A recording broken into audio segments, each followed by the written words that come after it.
بسم اللہ الرحمن الرحیم رب اشرح لی صدری ویسر لی امری واحلل عقدۃ من لسانی یفقہوا قولی۔ میرا نام جویریہ خان ہے اور مجھے جس موضوع پر لب کشائی کرنے کا موقع ملا ہے وہ ہے تخلیق کائنات میں سیرت النبی کی اہمیت۔ نہ آسمان ہوتا، نہ زمین ہوتی، نہ ستارے ہوتے، نہ سورج ہوتا، اس دنیا میں کچھ نہ ہوتا اگر اللہ سبحانہ تعالیٰ کو آقا دو جہاں مقصود نہ ہوتے۔ جناب صدر اور میرے ساتھیوں، جیسا ہمیں معلوم ہے کہ اللہ سبحانہ تعالیٰ نے فیصلہ کیا ایسی مخلوق پیدا کرنے کا جو خدا کو پہچانے، جو خدا کو جانے۔ ابھی دنیا میں کوئی چیز تخلیق بھی نہ آئی تھی، تب اللہ سبحانہ تعالیٰ نے حضرت محمد صلی اللہ علیہ وآلہ وسلم کا نور پیدا فرمایا۔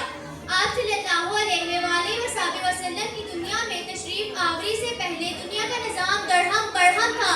لوگ مختلف گروہوں میں بڑھ چکے تھے، قبیلے میں دشمنی تھی، وہ ایک دوسرے کے خون کے پیاسے تھے۔ ان کو یہ یاد ہی نہ تھا کہ وہ ایک باپ کی اولاد ہیں۔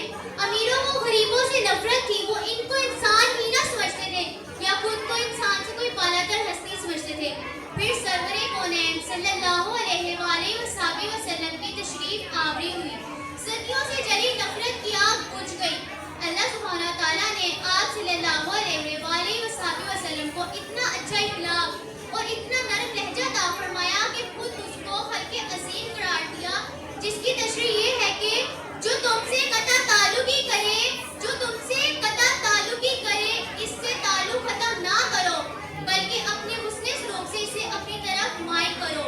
جو تم پر ظلم کرے، اس سے بدلہ نہ لو بلکہ اسے معاف کر دو۔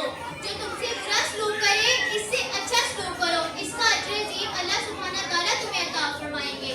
سرور کونین صلی اللہ علیہ وآلہ وسلم نے اللہ کے دین اسلام کو مد نظر رکھتے ہوئے تمام غیر مسلموں کو بتوں کی پوجا سے منع فرمایا۔ صرف اسی ایک وجہ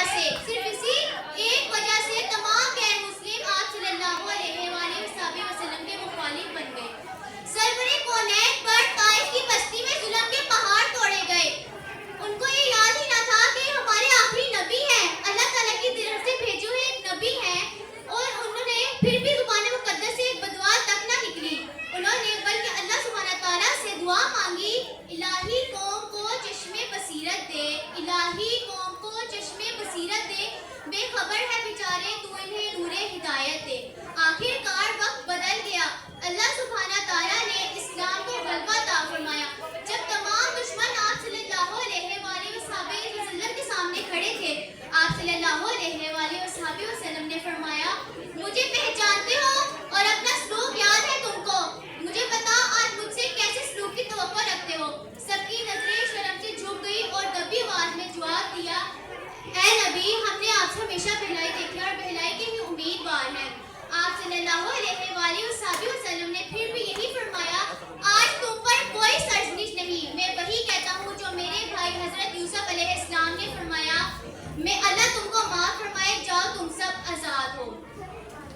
یتیمی جس نے پائی اس بلند اقبال کو دیکھو، یتیمی جس نے پائی اس بلند اقبال کو دیکھو، کسی کے لال ہو تو آمنہ کے لال کو دیکھو، امین ہو تو عرب کے اس امانت دار کو دیکھو، امین ہو تو عرب کے اس امانت دار کو دیکھو، جو صادق ہو تو مرد صداقت کار کو دیکھو۔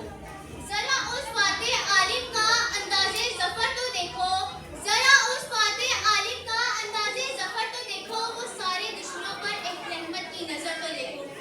سوچتی ہوں کبھی کیا عظیم مقام تھا ان کا، کیا عظیم شان تھی ان کی، لیکن پھر بھی ہم سیرت النبی کو بھول گئے۔ چند دنیاوی چیزوں، چند دنیاوی آسائشوں کی خاطر ہم آقا دو جہاں کی قربانیوں کو بھول گئے۔